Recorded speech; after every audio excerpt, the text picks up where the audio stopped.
Denmark is one of the best countries जो, apply किया यानी कि ये मुझे क्योंकि 6 साल दिए इन्होंने, 6 years जी इन्होंने मुझे दिए एक तरह से। बिल्कुल। वेरी डिफरेंट केस, पुर्तगाल मूव करना और फिर यहाँ से रीअप्लाई करके जाना और फिर री पीआर के लिए after 4 years, if you have, this is all about presentation. आप अगर ये प्रेजेंटेशन दे देते हैं अपनी, तो आपको उन्होंने वैसे ही मॉड्यूल 1 क्लियर कर देना। पोजीशन के लिए जब ले लेते हैं तो ये आपको लाज़मी फुल टाइम जॉब भी देंगे और आपकी जो बेसिक सैलरी है वो 30,000 से स्टार्ट करेंगे। उसके हम्म। बाद आप जो है ये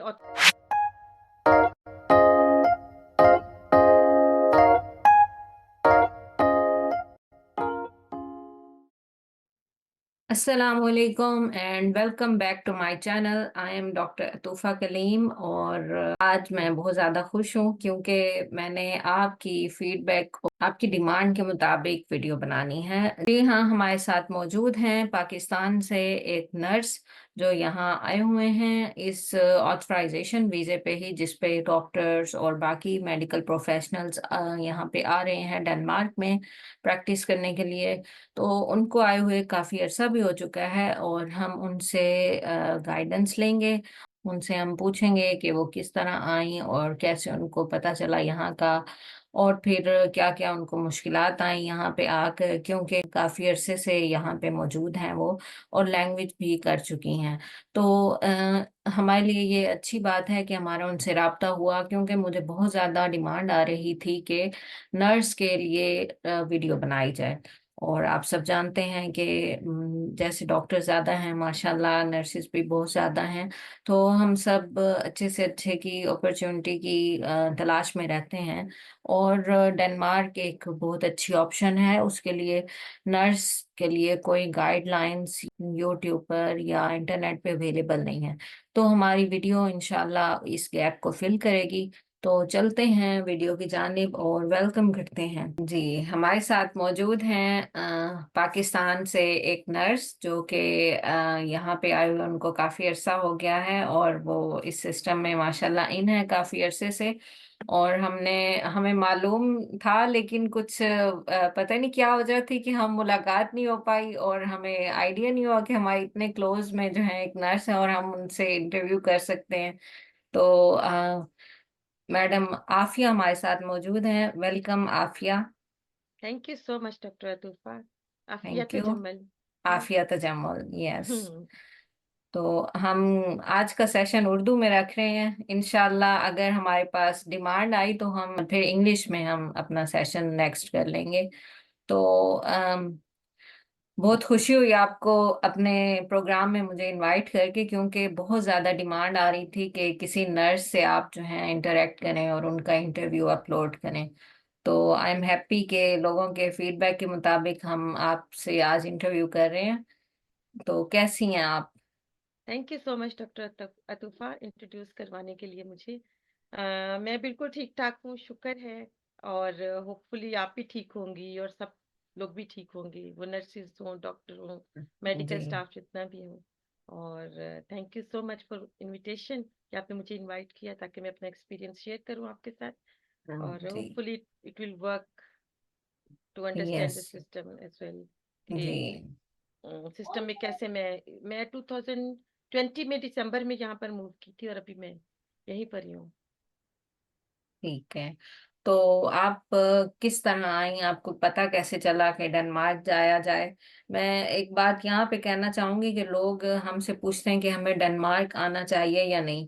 तो मेरा बस यही उनको होता है कि मैं ये कहना चाहती हूँ कि जब भी आप डॉक्टर बन रहे होते हैं तो कभी किसी ने ये नहीं सोचा होता कि मैं डेनमार्क जाके प्रैक्टिस करूंगा या नॉर्वे जाके प्रैक्टिस करूंगा। हाँ, ये सोचा होता है मैं यूएसए जाऊंगा, मैं ऑस्ट्रेलिया जाऊंगा या यूके जाऊंगा। तो ये जो है ना, कभी किसी की एक डिजायर्ड डेस्टिनेशन नहीं होती, लेकिन फेट कह सकते हैं कि आपकी डेस्टिनेशन ये बन जाती है, किस्मत से आपका यहाँ आना हो जाता है। तो जब आना हो जाए तो फिर आपको जाहिर है एक अच्छी चीज का पता चलता है और उसके बारे में भी आप जानते हैं और फिर लोगों को बता सकते हैं। लेकिन हम जब भी पढ़ रहे थे तो हम में से किसी ने नहीं चाहा था कि वो डेनमार्क जाकर जो है एज अ डॉक्टर या एज अ नर्स प्रैक्टिस करेगा। तो आपका कैसे यहाँ आने का इरादा बना? देखिए, इसमें तो कोई शक ही नहीं है, without any doubt Denmark is one of the best country जो दुनिया के हैं उनमें ये है, इसमें तो कोई शक की दूसरी बात ही नहीं है। हाँ, यहाँ पे स्ट्रगल है, यहाँ पे मेहनत है और यहाँ पे लैंग्वेज है। और लैंग्वेज सिर्फ यहाँ नहीं है, पूरे यूरोप में आप जहाँ भी जाते हैं आपको लैंग्वेज सीखनी पड़ती है, तो आप सिस्टम में एडजस्टमेंट्स कर पा सकते हैं। सो इसी तरह डेनमार्क में, हाँ जी, हमने भी कभी नहीं सोचा था कि हम डेनमार्क आएंगे और यहाँ पर अपना करियर जो है वो उसके लिए हम स्ट्रगल करेंगे। लेकिन ये कि कुछ चीजें आपकी लाइफ में जो है वो आप अनएक्सपेक्टेडली होती हैं, आपको नहीं पता होता। और डेनमार्क ऐसी जगह जहाँ लोग सोचते नहीं है। यूजुअली जो सबसे पहले आता है वो आता है कि आप यूके जाएं, आप यूएसए जाएं, आप इन एरियाज में जाएं। और ये जो यूरोप है इसमें थोड़ा सा कंपैरेटिवली लोग इसलिए भी नहीं आते कि लैंग्वेज सीखनी होती है, और जब तक लैंग्वेज नहीं आती तो आप और खासतौर पे हम लोग जो हैं, जो नर्सिस और डॉक्टर्स हैं, we have to work very closely and in contact with the population जो हमारी है हॉस्पिटल में। डायरेक्ट हमें जिनके साथ इंटरेक्ट करना होता है, पेशेंट्स हैं, फैमिलीज हैं, बच्चे हैं, बूढ़े हैं, एडल्ट्स हैं, बीमार हैं। तो उन लोगों के साथ इंटरेक्शन करने के लिए उनकी जुबान में बात नहीं करेंगे तो they will not feel comfortable. तो हमें उन्हीं उनके साथ उनकी जुबान में बात करनी पड़ती है। तो इसलिए यहाँ पर ये थोड़े से चैलेंजेस हैं। लेकिन ये चैलेंजेस ऐसे तो नहीं हैं कि ओवरकम ना किया जा सके। हाँ, ये थोड़े मुश्किल हैं, ये स्ट्रगल मांगते हैं, ये टाइम मांगते हैं। तो सबकी तरह मैं भी स्ट्रगल में हूँ और मैं कोशिश कर रही हूँ, और होपफुली मुझे उम्मीद है कि मैं कर लूंगी, मैं हम्म। करूंगी, मैं इसको किए बगैर तो कहीं नहीं जाऊंगी। सही। तो हम्म। आप जब यहाँ आई तो माइंड में क्या था कि बस क्यों आना है यहाँ, पाकिस्तान से निकलना है या क्या वजह थी यहाँ आने की? नहीं, उस वक्त तो पाकिस्तान में ऐसा कोई मसला नहीं था कि आप जैसे कहें हम्म। अब हालात हैं वैसे नहीं थे। हम्म। और मैं जहाँ जॉब करी थी शौकत खानम में, I was getting a very good salary, amount उसकी बहुत अच्छी थी।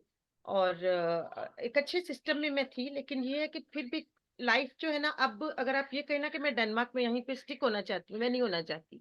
मैं इसको मूव ऑन करना चाहती हूँ, हम्म। क्योंकि चेंज हमेशा जो है लाइफ में एक पॉजिटिविटी लाता है। सो डेनमार्क के बारे में कभी नहीं सुना था, और मुझे लगता है कि मैं फर्स्ट बैच थी जो मूव की। ये 2020 की बात है। 19 में हमने अप्लाई किया था, और 19 में डेनमार्क की जो एडवर्टाइजमेंट्स हैं, हम इसको ये नहीं कहेंगे कि इसके लिए वो आया था, नर्स के लिए डायरेक्टली आ गया था, तो ये एडवर्टाइजमेंट्स थी। और ये तकरीबन मेरा ख्याल है आफ्टर 7 years या 10 years जो है नर्सिस के लिए अनाउंसमेंट्स हुई थी। नर्सिस को एक अरसे से ये लोग नहीं कर रहे थे। आपने नोट किया होगा कि इनके जो वेबसाइट है उस पे नर्स जो है अब ऐड हुआ है कुछ अर्सा पहले, उससे हम्म। पहले नर्स नहीं था। उस पे डॉक्टर, डेंटिस्ट और इवन ये फिजियोथेरापिस्ट, ये डॉक्टर और डेंटिस्ट थे ज्यादा। हम्म। तो बाद में नर्स का जो है इन्होंने ऐड किया, उस वक्त नहीं था। सो ये एक न्यू एक्सपीरियंस था, और मुझे डेनमार्क का पता ही नहीं था, और ना पता होने की वजह से मैं आ गई। हम्म। और बहरहाल ये है कि आके जो मैंने एक्सपीरियंस किया, मैं कहती हूँ कि यहाँ डेफिनेटली आपको स्ट्रगल अगर आपने करनी है तो आपको आना चाहिए। लेकिन ये आपको सोचना पड़ेगा कि आपको लैंग्वेज आएगी तो आप सिस्टम में एडजस्ट करेंगे, चाहे इनकी लैंग्वेज की रिक्वायरमेंट्स खत्म हो गई हम्म। हैं रिटर्न में, या आपको, लेकिन आपको सिस्टम में रहने के लिए, लोगों में रहने के लिए, काम करने के लिए आपको लैंग्वेज हर सूरत चाहिए। उसके हम्म। बगैर आप काम नहीं कर सकते, आप और जॉब भी नहीं कर सकते अच्छी, अगर आपको लैंग्वेज नहीं आती। तो तो इसलिए ये हम कह सकते हैं कि डेनमार्क जो है वो हिडन जेम है, जिसको अब ऐसा ही हम है, एक्सप्लोर कर रहे हैं और शो कर रहे हैं टू द ऐसा ही है, अदर ऐसा वर्ल्ड ही के है, ऐसा ही है। आप और भी नर्सिस के लिए एक्सपीरियंस करें। स्पेशली, नर्सिस के लिए स्पेशली ये है कि मुझसे पहले जो है मैंने अभी पाकिस्तान की कोई नर्स नहीं देखी। हम्म। जो यहाँ की बॉर्न है वो नर्सिस हैं, और पोजीशंस में हैं, और वो भी बहुत कम, क्योंकि वो बॉर्न है और उनको जुबान आती हम्म। थी। लेकिन मेरे टाइम में अगर मैं देखूँ तो मुझसे पीछे मुझे कोई नर्स नहीं मिली, और स्पेशली हम्म। पाकिस्तान से। हो सकता है किसी और जो है कंट्री से आई हो, लेकिन मुझे नहीं पता। मैं अपने से हम्म। पुरानी कोई ढूंढ रही हूँ, अभी तक मुझे नहीं मिली। हम्म। अच्छा, तो थोड़ा सा, वैसे तो प्रोसेस तो सेम है, डॉक्टर्स का है, और इतना ज्यादा ये जो है ना डेनमार्क वाले या यूरोप वाले किसी भी कंट्री वाले इतना ज्यादा एक्सप्लेन करते हैं अपनी वेबसाइट्स पे, और सब कुछ इनका ऑनलाइन होता है, और even then after that they are ready to answer your every Curie.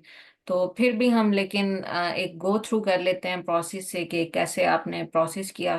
थोड़ा सा जल्दी से बस। एग्जैक्टली आपकी बात 100% ठीक है। ये जो सिस्टम है ना इनका, ये यूजर फ्रेंडली है और इसको यूज करना बहुत आसान है। आपने फर्स्ट क्लिक करना होता है, उसके बाद सिस्टम आपको चलाता जाता है। और अगर आपको कहीं प्रॉब्लम आती है तो आप इसको जो है वो कर सकते हैं। मैंने जो है एक आप कह लिए कंसल्टेंट थे, उनके थ्रू किया था, क्योंकि ये फर्स्ट केस था। ना मेरा कोई फैमिली मेंबर था, ना मुझे पता था, ना मुझे, और फर्स्ट टाइम एक्सपीरियंस करना था। तो बहुत सारे लोगों को अभी भी यही होता है कि हम खुद से करें कि ना करें, अगर स्टक हो गए तो क्या होगा। लेकिन ये है कि उस सूरत में मेरा ये था कि मैंने इसमें जो है एक कंसल्टेंट है, उनसे हेल्प ली और उनके थ्रू आई। और बहुत सारे लोग उनके थ्रू वहां से आ रहे हैं। जी, मैं खुद भी कंसल्टेंट के थ्रू आई हूँ। तो जी, बिल्कुल ऐसा ही है। ये है कि ठीक है वो अर्न कर रहे हैं, लेकिन उनके थ्रू हमें पता चल गया ये जो हमें नहीं पता था, ये एक बहुत बड़ी बात है। एग्जैक्टली क्योंकि उस वक्त अगर स्टक होते तो फिर हमें पता ही नहीं चलना जी, था क्या। ये तो हम अभी कह रहे हैं ना, और अभी हम लोगों बिल्कुल, को बता सकते हैं, लेकिन उस वक्त बिल्कुल। क्योंकि न्यू केसेस थे तो नहीं हाँ पता जी। था। और वो जो है कंसल्टेंट है, जिन्होंने मेरा केस प्रोसीड किया, ही इज वेरी हेल्पफुल। हम्म। ठीक है, उन्होंने चार्ज किया, वो तो उन्होंने करना था जब उन्होंने टाइम बिल्कुल। लगाया फैमिली के सारे। लेकिन उसके अगर ऑपोजिट व्यू में देखा जाए तो हम्म। मुझे जहां जहां मैं स्टक होती हूँ, मुझे प्रॉब्लम होता है, मैं उनको कॉल करती हूँ और वो मुझे गाइड करते हैं। हम्म। तो अभी हम्म। तक भी मेरे कांटेक्ट में हैं और वो मुझे गाइड करते हम्म। हैं। बिल्कुल ऐसे ही है। ही इज वेरी हेल्पफुल, इसमें हाँ। Without any doubt. मैं आपको बता रही ना, मैंने एक्सटेंशन हम्म। अप्लाई करनी थी, मैंने उनको कॉल की। मैंने हम्म। मूव करना था, जब मैंने यहाँ पर वीजा रीअप्लाई किया, मैंने उनको कॉल किया। जब मैंने हम्म। वीजा अप्लाई किया दोबारा से यहाँ पर, फिर मैंने उनको कॉल किया। हम्म। हम्म। फिर उसके बाद जब मैं यहाँ आ गई, यहाँ पर भी मुझे कोई प्रॉब्लम होता है तो उनको कॉल करती रहो, मुझे हम्म। रिस्पॉन्स देते भी हैं और मुझे हेल्प भी करते हैं।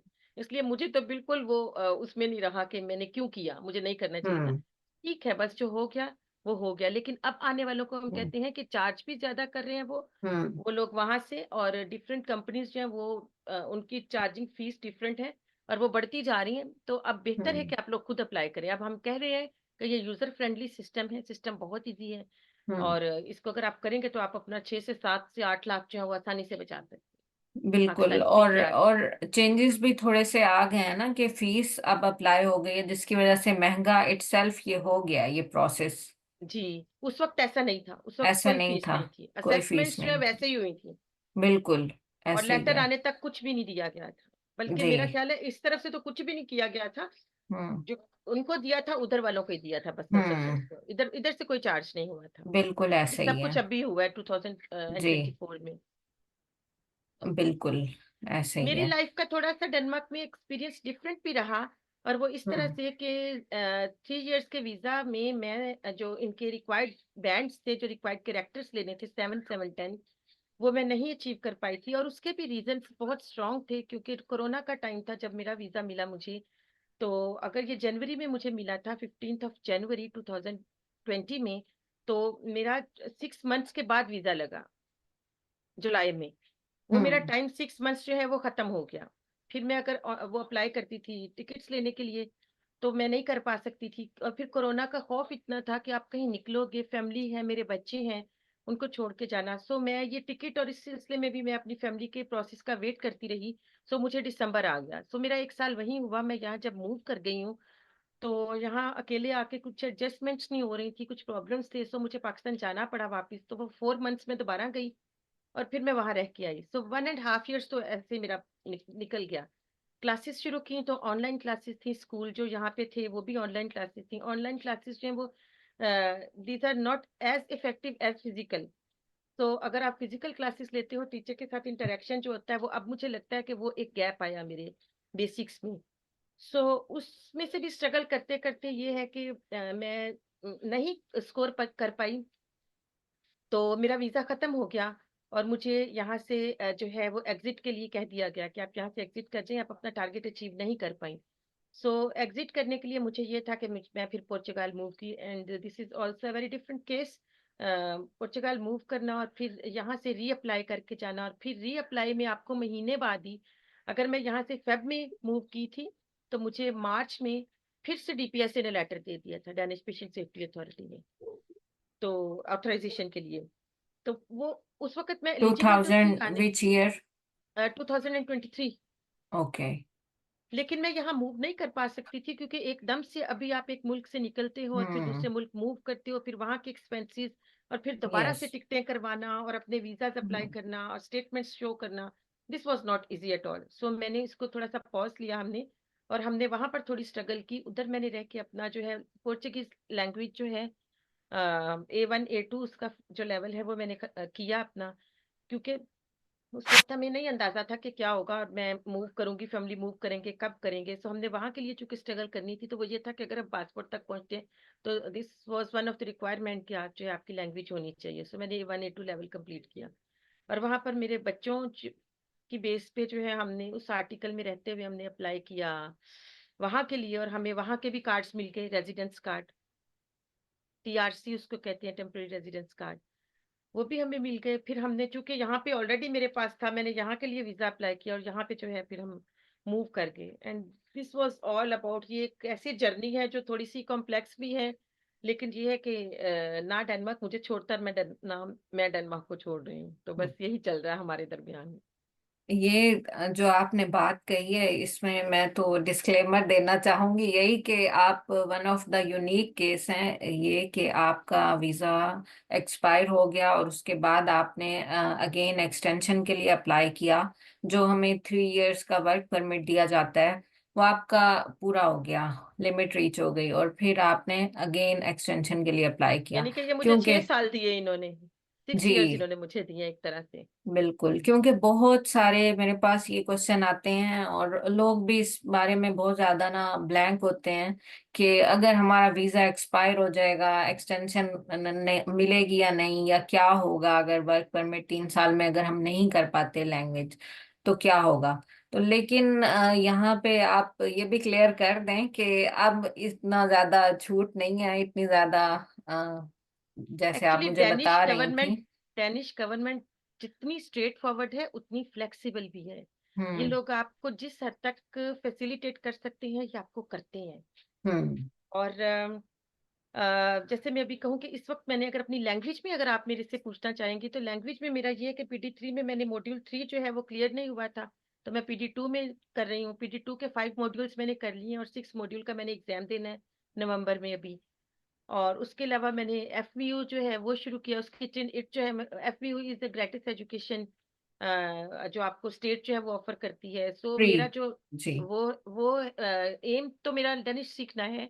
सो मैं हम्म। FVU का Trin 8 जो है वो मैंने कर लिया है। Trin 2 जो है ये आफ्टर समर फेरिया जो है, ये अभी अभी समर की जो लीव्स हैं इसके बाद अभी 12th को, अगस्त को ये ओपन हो रहा है, और मेरा इसकी Trin 2 शुरू हो जाएगी। तो ठीक है। मैं ये नहीं कि एजुकेशन में भी अपना लगी हुई हूँ किसी ना किसी हम्म। तरह से एडजस्ट करने। जॉब्स भी मैंने की, जॉब्स मैंने यहाँ की है, एक डिबोरा सेंटर है, डेमेंशिया सेंटर, वहां पर की 3 मंथ्स, और तब मेरा वीजा खत्म हुआ और मुझे जाना पड़ा। अभी मुझे दोबारा से मैंने जॉब शुरू की है, और बड़ी अच्छी जॉब है ये, है हैंडीकैप असिस्टेंट।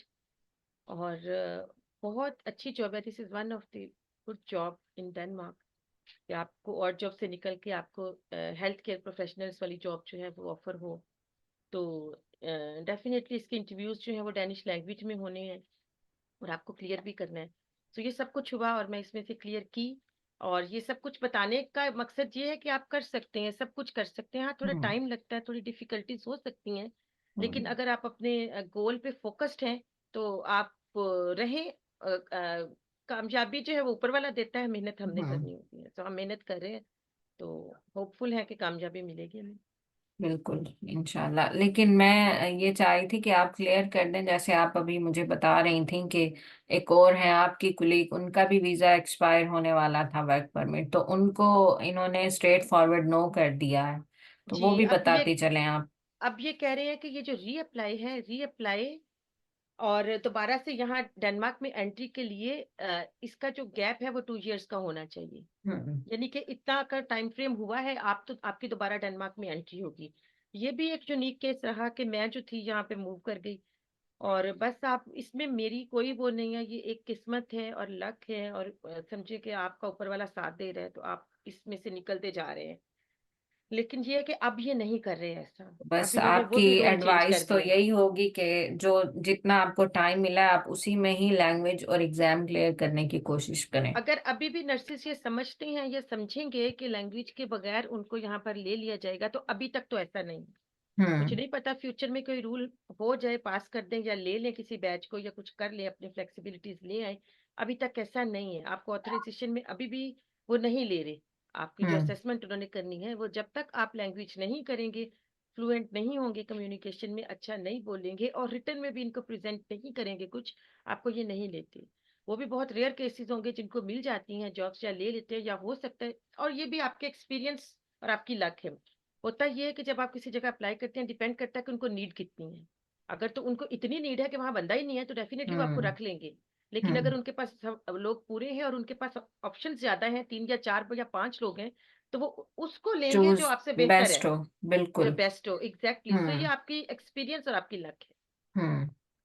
तो थोड़ा सा आप ना लैंग्वेज की रिक्वायरमेंट के बारे में बताएं। जो पहले आपको वर्क परमिट मिला था उस पे क्या रिक्वायरमेंट थी, या मेरा ख्याल है उसको अगर हम ना भी डिस्कस करें, जो अब आपका वर्क परमिट है उस पे लैंग्वेज देखिए, की क्या रिक्वायरमेंट है? उस वक्त और इस वक्त में बहुत चेंज है। उस वक्त सबसे बड़ा था कि आपको 7, 7, 10 कैरेक्टर्स जो वो हाई कैरेक्टर्स हैं यहाँ के, जो आपको लेने हैं, ग्रेड्स जो हैं।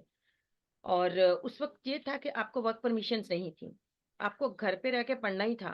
और आपको कोई भी जॉब और जॉब्स करने के लिए भी आपको परमिशन लेनी पड़ती थी सीरी से, हम्म। गवर्नमेंट से, स्टेट से। तो आपको वो एक लेंथी प्रोसेस था, क्योंकि उसमें एम्प्लॉयर जो है वो आपको अलाउ नहीं करता कि हम 1 महीना 1.5 महीना वेट करते रहे आपकी उसका। सो वो एक मुश्किल वक्त था। अब जो है, अब फ्लेक्सिबिलिटीज हैं। सबसे पहली फ्लेक्सिबिलिटी तो ये है कि इन्होंने जुबान खत्म कर दी। रिटर्न में तो जबान खत्म है, खत्म से क्या मुराद है, यानी रिक्वायरमेंट्स जो बिल्कुल। है चेंज हो गई। रिक्वायरमेंट्स में उन्होंने रिटर्न में जो है, जब भी कॉल करें, अगर आपको किसी को एक्सपीरियंस होता है तो आप इनको डैनिश पेशेंट सेफ्टी अथॉरिटी को कॉल करें, तो वो ये आपको कहते हैं कि नहीं, हमें तो चाहिए ही नहीं। अगर आपका एम्प्लॉयर जो है वो आपको एग्री कर लेता है, आपकी कम्युनिकेशन इतनी अच्छी है और उसको जरूरत है, तो हमें तो रिक्वायरमेंट नहीं है। आपके एम्प्लॉयर ने ओके किया तो हमारी तरफ से ओके है। सही। तो अब ये बात एम्प्लॉयर पे ये है कि वो आपको समझ लें लेता है कि नहीं लेता। कि इनकी तरफ से कोई रिक्वायरमेंट नहीं है कि आप इतने इतने बैंड्स लाएं, इनकी लेकिन तरफ से एट द रिक्वायरमेंट, एंड आपको एम्प्लॉयर जो है वो आपको रखेगा ही तब जब आपको जुबान आती है। बिल्कुल यही तो बात है। ये कान इधर एक से खींचें या इधर से ये खींचें, एक बात तो दरमियान एक में ही है। उन्होंने स्टेज ले आए हैं, जो जी। डीटीएस से कहता है कि मुझे नहीं चाहिए, हम्म। लेकिन एम्प्लॉयर कहता है कि इतनी तो बोलो कि मुझे समझ आए, या हाँ। आप लोगों से इंटरेक्ट कर सके। और बिल्कुल। अगर आप स्कूल जाके नहीं सीखेंगे तो आप इंटरव्यूज नहीं दे सकेंगे, आप नहीं कर हम्म। सकते, आपका टाइम खत्म हो जाता है। और फिर आपको यहाँ से वो एग्जिट का टाइम दे देते हैं, वो कहते हैं कि आपका जो है वो आप गोल नहीं अचीव कर पाएंगे।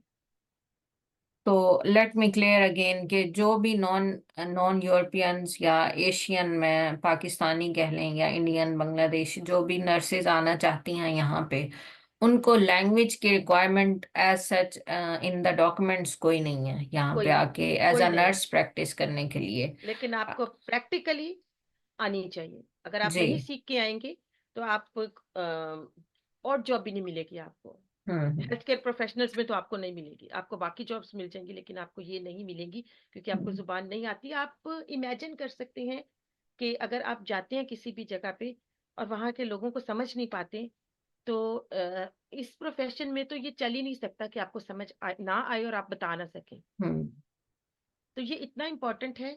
हाँ, ठीक है कि गल्फ में या इन जगहों पे ले लेते हैं, लेकिन उनकी रिक्वायरमेंट डिफरेंट है और वो आपको फैसिलिटेट करते वहाँ हैं। का सिस्टम ही डिफरेंट वहाँ है, का वहाँ सिस्टम ही पर तो डिफरेंट है। आपको मतलब नेशनैलिटीज भी तो नहीं देते, आपका पास भी तो एग्जैक्टली क्लियर नहीं है। वो चीजें बिल्कुल। यहाँ नहीं है। यहाँ पे आपको उन्होंने हम्म। कहा है कि अगर आप ये कर लेते हैं तो आपको आफ्टर 4 इयर्स आपको पीआर मिल जाएगी। हम्म।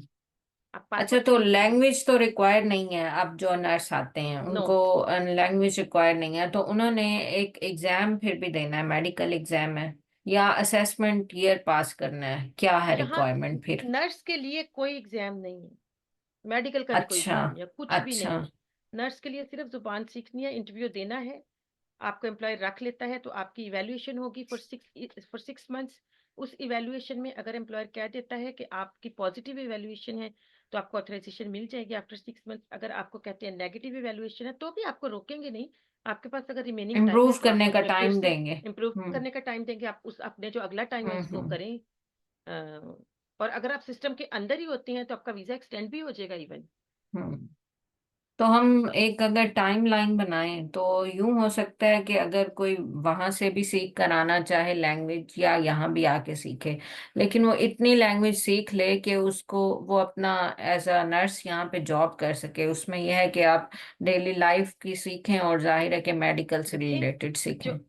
आइडियली तो वहां से थोड़ा बहुत सीख के आना चाहिए। मैंने हम्म। देखा है बहुत सारे लोगों को जो अभी आ रहे हैं उनको ये लगता है कि रिक्वायरमेंट नहीं है रिटर्न में, सो हमें तो जाते साथ ही वहां नर्स की जॉब मिल जाएगी वैल्यूएशन में। ऐसा नहीं है।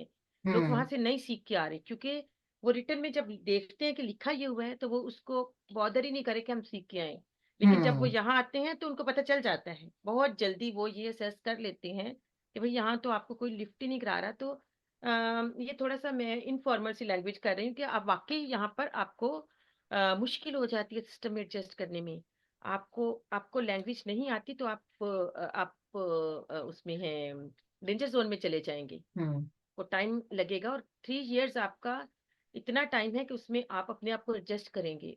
आपको 6 मंथ्स के लिए इवैल्यूएशन के लिए टाइम भी उसी में से निकालना है ना, तो आपके पास तो 2 एंड हाफ इयर्स हैं।